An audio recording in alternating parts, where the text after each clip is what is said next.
இத்தனை நாளா அண்ணன் தம்பிக்குள்ளார சண்டை பிடிச்சிட்டீங்க, அது வேற. 2 நாள் அதெல்லாம் சரியா? நான் தான் கேட்டுட்டு இருந்தேன், வெளிய வெளியே கேட்டுச்சு. இப்ப அவளும் சரிக்கு சரி சண்டை போட்டு இருக்கா. இதெல்லாம் சரியில்லடா முத்து, பண்ணி வைக்க மாட்டான். அதை விட்டுட்டு 2 பேரும் சண்டை பிடிச்சிட்டு இருந்தா இது அந்த அளவுக்கு ஒண்ணும் பெரிய சீன்லாம் இல்லப்பா. இது வேற. எது வேணாலும் இருக்கட்டும். நாங்க ஜாலியா 4 பேரும் உள்ள உட்காந்து பிஸ்கட் சாப்பிட்டு இருந்தோம்ப்பா. அப்பா நம்ம வீட்டுல மீனா கூட அதிகமா நல்லா பேசி ஃப்ரெண்ட் ஸ்ருதி அவங்க 2 பேரும் நெருக்கமா இருக்கிறாங்க. போன் பண்ற அளவுக்கு வயிறு கபகபான்னு எரியும். கரெக்டா? ஆமா. நம்ம பழக்குறளோட அம்மா இருக்குதுல்ல, அவங்கள அம்மா பாத்துருக்காங்க. சொல்றேன். ஆமாப்பா, அவங்ககிட்ட பழக்குறள் என் பேச்ச கேட்காம எல்லாம் பண்றான். நம்ம அம்மா தான் ராஜதந்திரியாச்சே.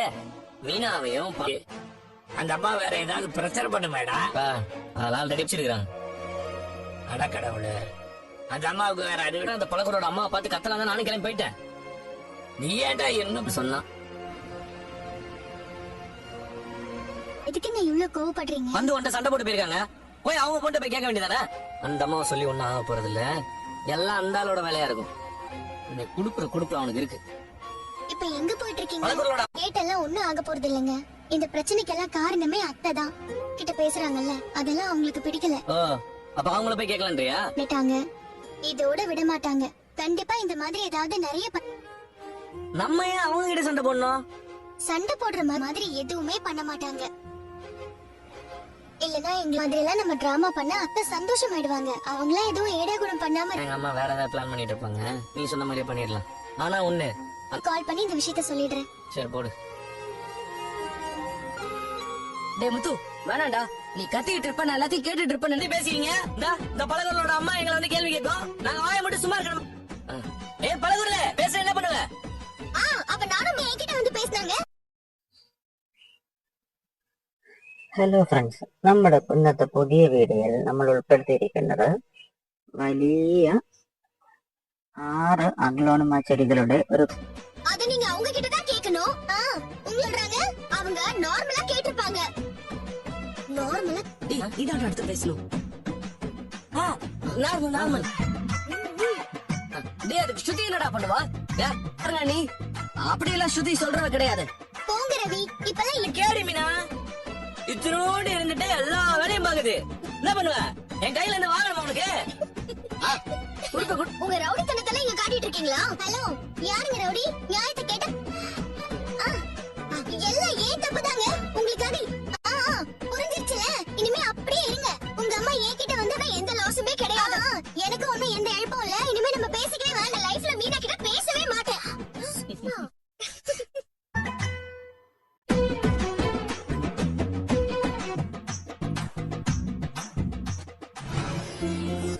அம்மாவை சந்தோஷப்படுத்துறதுக்காக ஒன்னா இருக்கிற நீங்க வந்து பிரச்சனை பண்ணும். அப்புறம் எனக்கு பிபி ஏறிடும், நான் பிரச்சனை பண்ண ஆரம்பிச்சிருவேன். இது இப்படி ஒரு பிரகாசம் தெரியுது. உண்மைதான், மகனும் மருமகனும் சண்டை வாய்ப்பே இல்ல. அப்ப தினமும் சண்டை போட்டே இருந்த ஒரு பாயசத்தை போட்டு வேண்டியதான் அப்படின்னு திரும்ப ஒரு கலகத்தை பண்ணுவாங்க. அதுக்கு மேல ஒரு பெரிய பிரச்சனையை கொண்டு வந்துடாதீங்கடா. இருக்கிற கூட ஒரு மாதிரி ஜாலியா தான் பாருக்குது. எத்தனை நாள் தான் போதுன்னு பாப்போம். கொடுக்காதப்பா, அவரால் அதெல்லாம் முடியாது. பயந்துகிட்டே நம்ம கிட்ட திரும்ப சண்டை போட்டான். കോംബോ ഓഫറാണ്. ഏതൊക്കെയാണ് പ്ലാൻസ് എന്നും ഓരോ പ്ലാൻസിന്റെ സൈസും എന്താണ് നമ്മുടെ ഓഫർ എന്നുള്ളത് നമ്മുടെ ഈ വീഡിയോയിൽ നമ്മൾ കൃത്യമായി அப்படின்னு ஒண்ணுமே தெரியாத மாதிரி பேசிட்டு இருக்காங்க.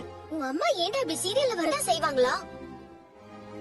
நான் அவங்க கிட்டே போய் நேரா கேட்டிருப்பேன். அதான் கோவம் அதிகமா இருக்கும். அவங்கள இன்னும் திட்டிக்கிட்டே இருப்பாங்க. எனக்கு எதா இருந்தாலும் யாரா இருந்தாலும் ஸ்ட்ரெயிட்டா போய் ஃபேஸ் மீனா நீ போய் பார்த்து அப்படிலாம் பேசிருக்காங்க.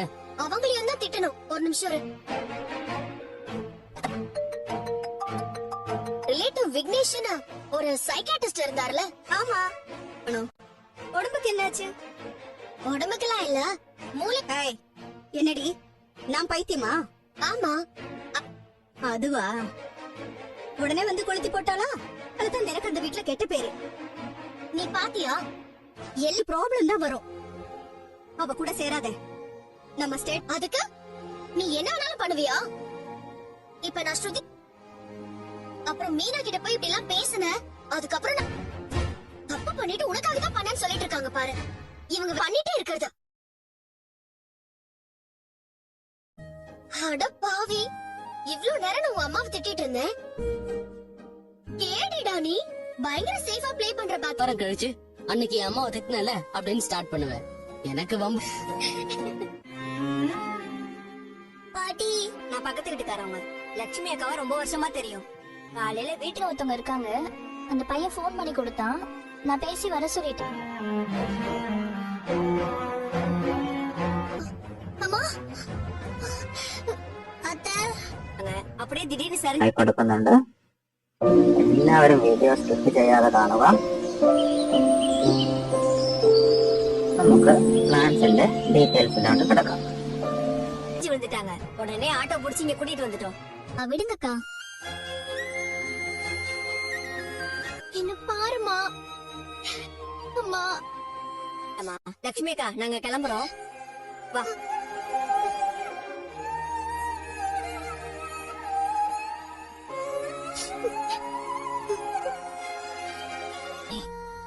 எனக்கு ஒண்ணும் இல்ல.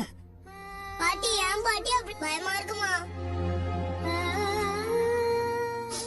நேத்துல இருந்து ஒரே படபடப்பா இருந்துச்சு. அழாத கிரிஷ், அம்மா நான் இருக்கேன்ல.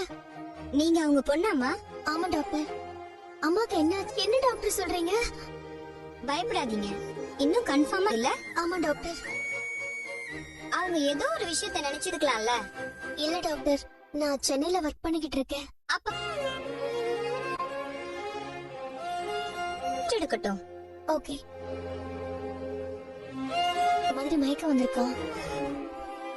லேசா வரும், கஷ்டப்படுத்தணும்னு தான். நீ ரொம்ப ஸ்ட்ரெஸ்ல இருக்கேன்னு அவங்க சொல்றாங்க. அந்த வாழ்க்கை உனக்கு நிலைக்குமா இல்ல நிலைமை என்ன ஆகும்? ஏமா தேவையில்லாம மனசை போட்டு குழப்பிக்கிற? எல்லாம் உனக்கு இப்படி ஆச்சுன்னா என்ன பண்றது? நாம என்னடி எல்லா தடவையும் நீதான் தப்பான முடிவு எடுக்கிற. பயப்படாத, நான் தான் இருக்கேன்ல. எல்லாமே சரியாயிடும். அதுக்கு ஒரு வழி பண்ணணும்.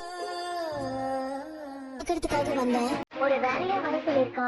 ரோகிணிங்கம்மா, உன் கூட இருக்கேன்னு சொல்லியிருக்கேன்.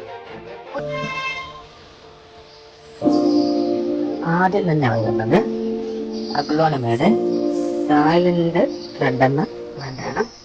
ഇതിന്റെ വലിയ മെച്ചോർ സൈസ് പ്ലാന്റാണ് നമ്മുടെ ഈ കോമ്പോയിൽ വരുന്നത്. ഇതാണ് പ്ലാന്റിന്റെ സൈസ് വരുന്നത്. നല്ല മെച്ചോർഡായിട്ടുള്ള ലീഫെല്ലാം തന്നെ നല്ല ഡാർക്ക് റെഡ് കളറിൽ വരുന്ന വലിയ പ്ലാന്റാണ് ഈ കോമ്പോയിൽ ഒന്നാമതായി വരുന്നത്. അടുത്തതായി വരുന്നത് തായ്ലൻഡ് റെഡിന്റെ തന്നെ ചെറിയൊരു പ്ലാന്റ് ആണ്. ഇതിന്റെ ലീഫ് ചെറിയൊരു ഗ്രീൻ കളർ മിക്സ് കൂടെ വരുന്നുണ്ട്. എല്ലാ ലീഫും പൂർണ്ണമായ റെഡ് കളറിലല്ല വരുന്നത്. ചെറിയൊരു മ്യൂട്ടേഷൻ ഉള്ളൊരു പ്ലാന്റ് ആണ്. ചെറിയൊരു ഗ്രീൻ കളർ ഇതിന്റെ ലീഫിൽ വരുന്നത് നമുക്ക് കാണാം. അത്യാവശ്യം സൈസ് ആയിട്ടുള്ള പ്ലാന്റ് തന്നെയാണ്. ഒരു 6 to 8 ബോട്ടിലൊക്കെ നമുക്ക് സെറ്റ് ചെയ്യാൻ പറ്റുന്ന പ്ലാന്റ് ആണിത്. അടുത്തതായി വരുന്നത് നമ്മുടെ സൂപ്പർ വൈറ്റ് ആണ്. സൂപ്പർ വൈറ്റിന്റെ നല്ല മെച്ചേർഡ് സൈസ് പ്ലാന്റ് ആണ് സെയിലിനായി റെഡി ആയിട്ടുള്ളത്.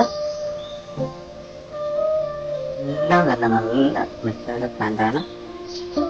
ഫുള്ളി മെച്ചേർഡ് നല്ല വൈറ്റ് കളർ ആയിട്ടുണ്ട്. അത് 10 ലീഫ് ഒക്കെ ഉള്ളൊരു സൈസാണ് സെയിലിനായി റെഡി ആയിട്ടുള്ളത്. അടുത്തതായി വരുന്നത് ഫയർ റെഡ് ആണ്. ഫയർ റെഡിന്റെ നല്ല മെച്ചോർഡ് പ്ലാന്റ് തന്നെയാണ് സെയിലിനായി റെഡി ആയിട്ടുള്ളത്.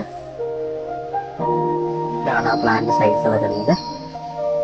നല്ല മെച്ചോർഡായി കഴിഞ്ഞാൽ ലീഫ് നല്ല ഡാർക്ക് റെഡ് കളറിലാണ് വരിക. ഇതിന്റെ ചെറിയൊരു ഗോൾഡൻ കളർ പാച്ചസ് അതിലുണ്ടാകും. അതിമനോഹരമായൊരു പ്ലാന്റ് തന്നെയാണ്. ഇതാണ് പ്ലാന്റിന്റെ സെയിൽ സൈസ്. വരുന്നത് തായ് ഫ്രോസൺ എന്ന പ്ലാന്റ് ആണ്.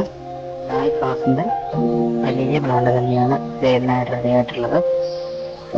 നല്ല വലിയ സൈസ് മദർ പ്ലാന്റുകൾ തന്നെയാണ് സെയിലിനകത്തിരിക്കുന്നത്. എല്ലാം തന്നെ നല്ല ബുഷി ഫ്രൂട്ടുകളാണ്. ഫ്രൂട്ട്സ് ഒക്കെ വരാൻ തുടങ്ങുന്നുണ്ട് ഇതിന്.